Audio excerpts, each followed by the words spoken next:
En este cuadro vemos a un importante personaje político y dirigente económico latinoamericano, rodeado de dos personajes que son nada menos que Jesucristo y Carlos Marx.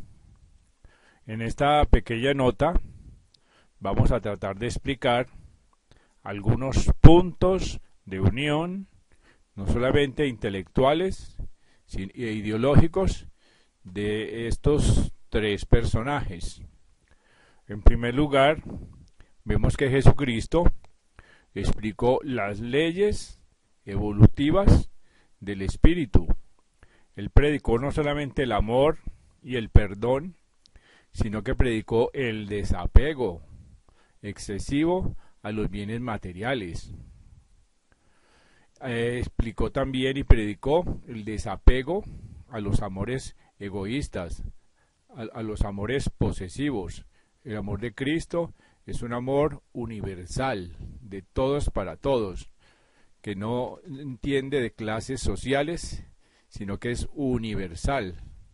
También predicó el desapego al ego, al exceso del yo, a saber renunciar a la propia personalidad para colaborar con el bien, no solamente individual, sino con el bienestar social de toda la sociedad. Inauguró, por lo tanto, una nueva moral, que no es una moral propia de la clase burguesa, es una moral universal, propia para todos los seres humanos. Es cierto que toda moral es una moral de clase, pero no podemos permitir que la moral y las predicaciones de Jesucristo sean tomadas por una clase social burguesa que explota y al ser propietaria de los medios de producción, explota a los campesinos, explota a los obreros y a las clases menos favorecidas.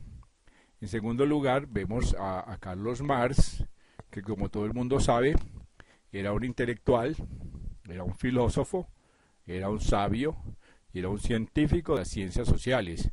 Él estudió no solamente las leyes del movimiento, de la economía, de la política, de la ideología, de la ética, de la moral, etcétera, etcétera, sino que aplicó dichas leyes de este movimiento a la parte práctica de la economía.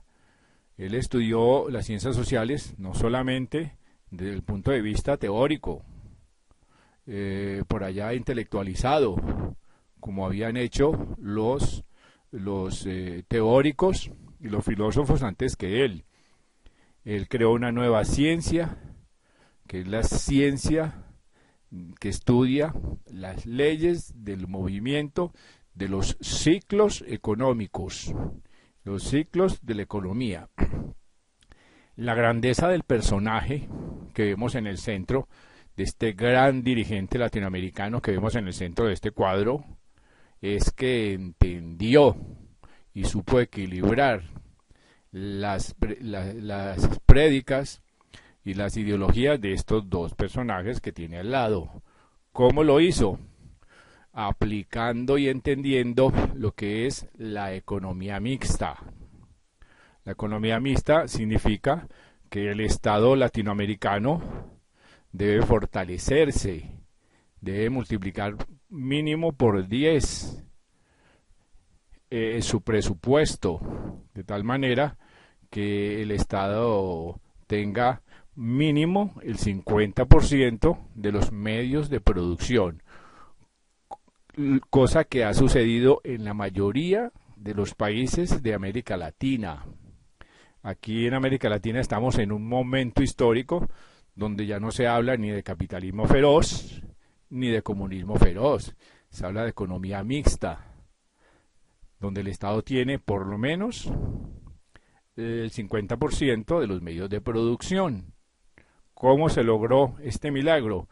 La mayoría de los países lo lograron nacionalizando el subsuelo, los recursos minerales, el petróleo, el oro, el carbón, etcétera, etcétera, evitando que las transnacionales se lleven la mayoría de los recursos naturales de América Latina. De esta forma se logra un Estado más fuerte que no compite con el sector privado, sino que equilibra las fuerzas de producción.